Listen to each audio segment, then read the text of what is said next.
वलीमा हो मायानाज fast bowler का तो तैयारी धमाकेदार कैसे ना हो। मोहम्मद आमिर ने स्किन पॉलिश कराई और खूबसूरत हेयर स्टाइल भी बनवाया। तैयारियां मुकम्मल हुई तो फास्ट बॉलर ने रॉयल ब्लू 3 पीस सूट पर हल्के सब्ज रंग की टाई लगाकर मॉडल्स को भी पीछे छोड़ दिया, जबकि नरजिस ने सलमा अस्तारा, नक्शी दबकी और तार तिल्ले से मुज़य्यन भारी काम वाला जोड़ा पहनकर आमिर के भी होश उड़ा दिए। नो बिहाता जोड़ा जब शादीगाह पहुंचा तो उनका इस्तकबाल अनार फोड़कर किया गया।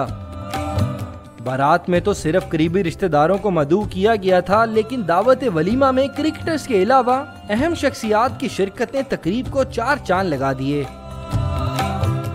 सबको बहुत ज़्यादा खुशी है, इसीलिए हाजिर हुए हैं यहाँ पे और उम्मीद करते हैं कि ये ज़िंदगी का नया सफ़र आमिर के लिए और ज़्यादा कामयाबियाँ लेके आएगा। दुआ हैं उसके लिए कि उसकी शादीशुदा लाइफ अच्छी गुजरेगी। मेरे ख्याल से इससे बढ़कर कोई भी नहीं, किसी फैमिली के लिए भी और आमिर के लिए भी। Sportsman, when you married, I think it does your world a good. It makes you a stronger man. It makes you a stronger person. It gives you, it gives you more focus, especially in your field.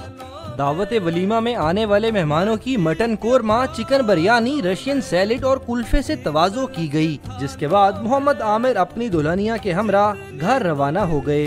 Cameraman Tariq Mahmood, जलील अहमद और साथी reporter Umar Farooq के साथ अबू बकर Bilal, don news, Lahore.